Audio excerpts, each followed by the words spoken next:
During the briefing on his 100 days in office, Sport, Arts and Culture Minister Gayton McKenzie also spoke about the plight of the National School of Arts and how the department has intervened. Take a listen. The second crisis I experienced was the National School of the Arts was about to close down. They couldn't pay salaries. They ran out of money. I was then told, you know, sometimes people will tell you stuff. They said, Minister, you can't intervene because it doesn't fall under you. I said, this is the GNU. We do things differently. I'm going to intervene. I saw there's arts.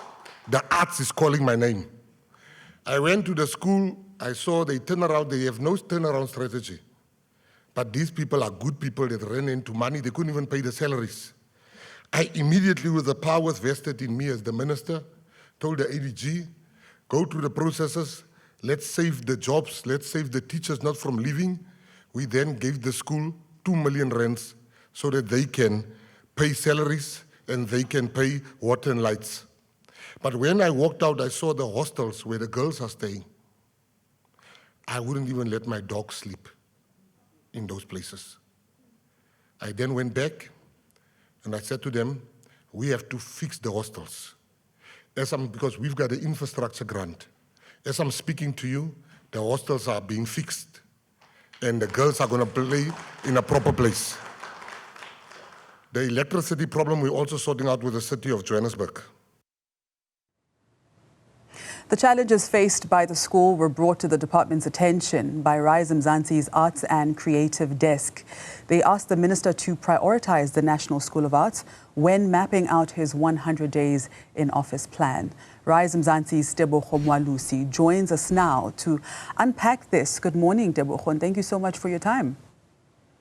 Morning, Ms. Chaba, and happy Sunday. Thank you for having us. Happy Sunday to you, and thank you so much for your intervention. It has to be said that our job is to hold politicians accountable and to ensure that the government is doing what it's supposed to do.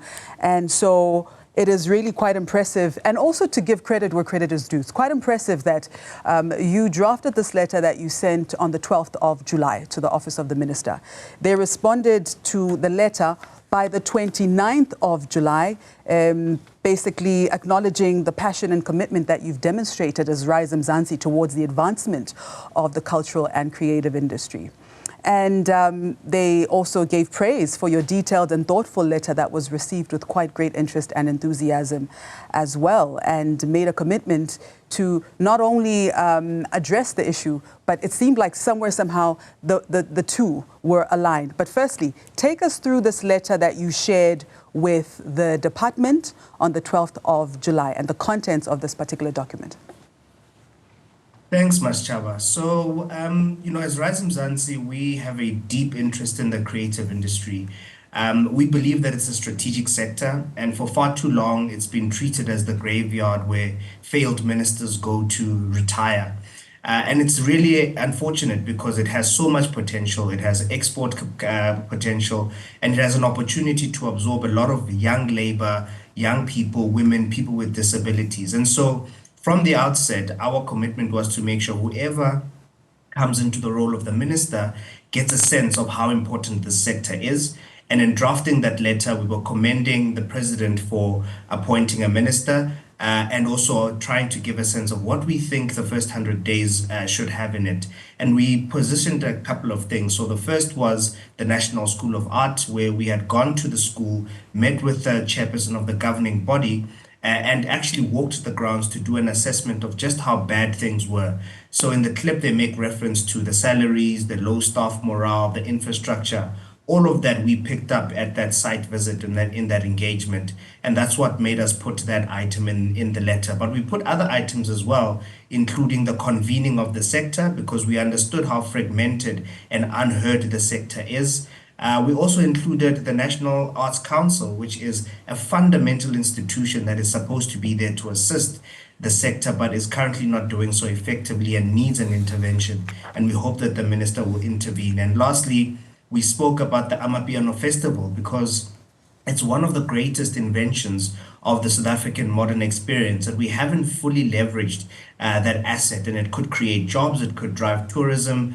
Currently, globally, it's being experienced at a large scale. However, we haven't used it to our full benefit. So that was the suite of solutions and proposals we tabled to the Office of the Minister. All right. Now, in response to the aspect of the National Creative and Cultural Industry Convention, the report from the Office of the Minister was that we are pleased to inform you that that process of engaging various stakeholders within the CCI, the cultural and creative industry, has already commenced. In fact, plans are underway to set up what we envisioned as a pioneering national creative and cultural creative industry convention. And this convention aims to bring together diverse voices, as they say, and expertise from across the sector to evaluate its current state, share insights, and chart a collaborative path for the next 5 years. So it's quite impressive to see that there is certainly an alignment, which probably, I mean, the biggest question of the day, especially in light of the development or the formation of the GNU, was, is there a political will to improve the state of the art? I think we can say there is. Is it fair? I think that would be fair. You know, I think we were faced with an opportunity and a choice in the GNU, which was, do you lean in and really deal with the material conditions under which people live and elevate the level of consciousness and maturity with which the politics of the day is organized around? Or do you politic and find reasons why not to work together and further fragment society and not deliver on the promises? And so we've chosen the former, and I believe that the minister has done the same. We've set aside our differences, and the idea is partnership and collaboration. We will constantly, obviously, play an accountability mechanism because we have to elevate the level of performance that we expect across the board, especially from the minister. It has to be more than just about being high energy. It has to be about material impact in the areas that affect creatives and sports people. And so I believe that, yes, I think that we are on the right path, but we must stay on that path. We must continue to communicate, to collaborate, and to make sure that we root out any impediment that seeks to divide us and create a sense of defocusing us from the core mission. And Tebogo, overall, what would you say are the greatest challenges facing the arts sector in South Africa? When we were doing our roadshows prior to elections, we met with over hundreds of thousands of creatives, and one of the first was the ownership of intellectual capital. The essence of the creative sector is ideas and your ability to own your ideas and to then be able to generate income from that idea. And so the issue around, intellectual property rights, copyright amendment bill, and so forth is something that is urgent and that requires resolution. The second was capacity. Creatives have been working, many of them, for many years, and what they're looking for is access to capital and access to market. They are saying, we've got the skills, we've got the resources, but what we're looking for is, can you give us some risk capital where we can build our businesses post-COVID experience? And can you then enable us to put those goods and services into the market? So capacity is the second one. The third one is about partnerships. We've got a number of institutions that are fundamental to the sector that has just been gutted out by corrupt officials and no longer serve their functions as they should. And so we have to rebuild those institutions and make sure that they serve their core mandate so that they can accelerate the ambitions of the creative industry. The fourth is the importance of the creative industry and arts and sports in defining and solving for the national question, which is identity. At the moment, we've got massive challenges with issues of immigration, with issues of racial profiling, with issues of gender.